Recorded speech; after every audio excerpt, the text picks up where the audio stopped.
Hallelujah, जय मसीह की, praise the Lord. A very good morning. एक नई खूबसूरत दिन के लिए हम परमेश्वर को धन्यवाद दें। हर दिन हम उस आशीष में बढ़ते जाएं जो परमेश्वर ने माले रखी हैं, वो आशीषें, ब्लेसिंग्स जो आत्मिक है, और हम सिद्धता की ओर बढ़ते जाएं। वचन में लिखा हुआ है। तो आज के वचन को देखेंगे, इब्रानियों 6 और उसका 1 to 8 जो वर्सेस है वहां पर लिखा हुआ है। इसलिए आओ मसीह की शिक्षा की आरंभ की बातों को छोड़कर हम सिद्धता की ओर बढ़ते जाएं, मरे हुए कामों से मन फिराने और परमेश्वर पर विश्वास करने, बपतिस्मा और हाथ रखने, मरे हुओं के जी उठने और अंतिम न्याय की शिक्षा रूपी नींव फिर से ना डालें। तो इसका मतलब ये है कि जब हम नए नए हम विश्वास में आते हैं, हम जो गॉस्पल सुनते हैं, गुड न्यूज और सुसमाचार, और फिर हम विश्वास करते हैं कि प्रभु यीशु मसीह हमारे गुनाहों के लिए मारे गए, क्रूस पर अपना लहू बहाया, हमारे पापों का बोझ ले लिया, अपनी धार्मिकता हमें दे दी।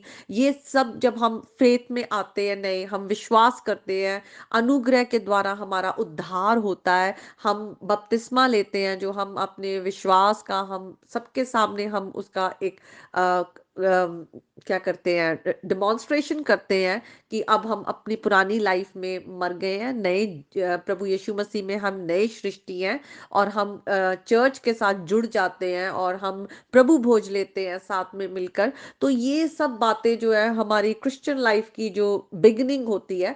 और उसके बाद वो कह रहे हैं कि अब उसकी बार बार नींव मत डालो, अब तुम आगे बढ़ो सिद्धता की ओर।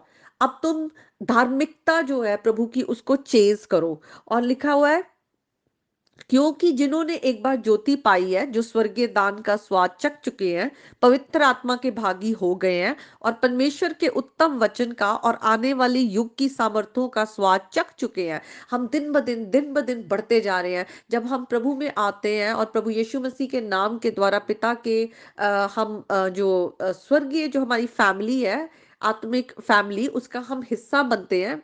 खुदा बाप हमारे, क्योंकि वो यीशु मसीह के पिता है, विश्वास के द्वारा हम उन्हें फिर पिता कहते हैं, वो हमारे पिता बन जाते हैं, हम उनके आत्मिक संतान हो जाते हैं। तो लिखा हुआ है कि अब हम उन बातों में बढ़ते जाएं, क्योंकि अब हम वो सब चीजों को चख चुके हैं जो इनिशियल चीजें थी। लेकिन लिखा है, यदि हम इन सब बातों में आने के बाद भटक जाएं, तो लिखा है उन्हें मन फिरा ले फिर नया बनाना अनहोना है, क्योंकि वे परमेश्वर के पुत्र को अपने लिए फिर क्रूस पर चढ़ाते हैं और प्रकट में उस पर कलंक लगाते हैं। आगे लिखा है, और ये बहुत जरूरी है, लिखा है, जो भूमि वर्षा के पानी को जो उस पर बार बार पड़ता है पी पी कर जिन लोगों के लिए वो ज्योति और बोई जाती है, उनके काम का साग पात उपजाती है, वे परमेश्वर से आशीष पाती है।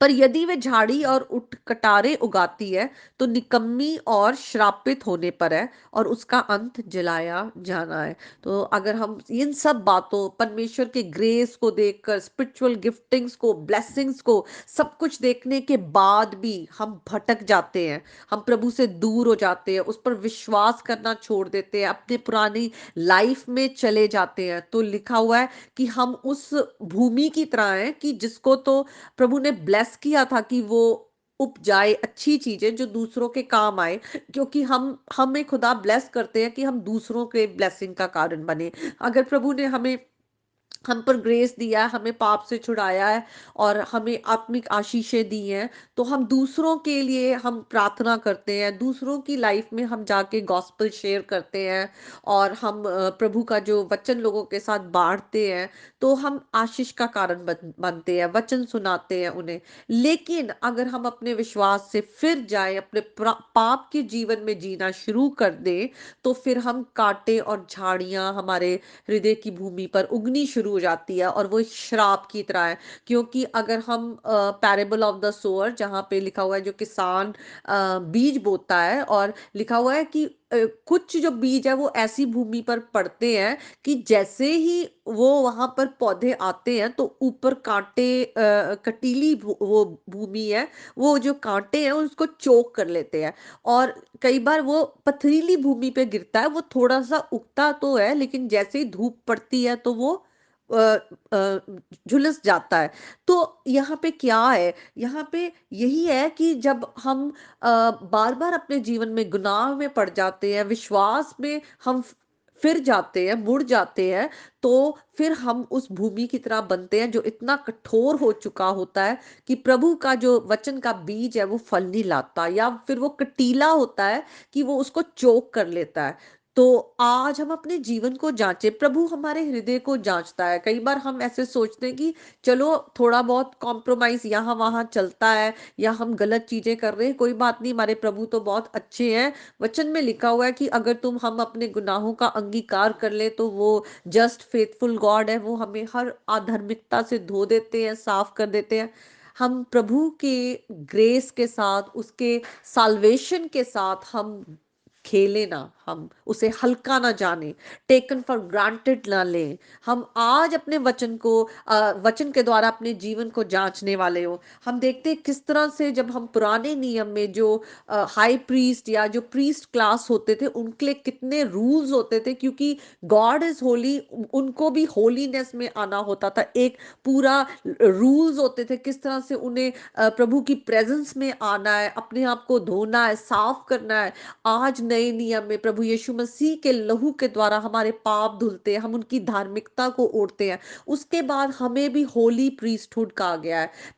जो हम हमें प्रभु ने और कहा है हमारे लिए भी वही जो वचन है कि क्योंकि हमारा खुदा होली है, हमें भी उस होलीनेस में बनना है, यीशु मसीह जैसे बनते जाना है।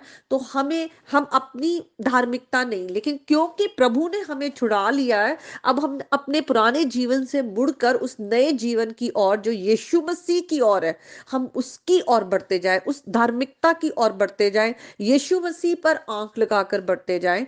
हम अपने आप को धोखा ना दें, क्योंकि हम जो बोते हैं हम वही काटते हैं। तो आज के वचन के द्वारा प्रभु हम सबको अपना अनुग्रह दे कि हर दिन हम अपने पुराने जीवन की ओर मुड़कर भी ना देखें, और हम आगे प्रभु की धार्मिकता में बढ़ते जाएं। तो आज के वचन के द्वारा प्रभु आप सबको बहुत आशीष दे, प्रभु यीशु मसीह के नाम में आमीन।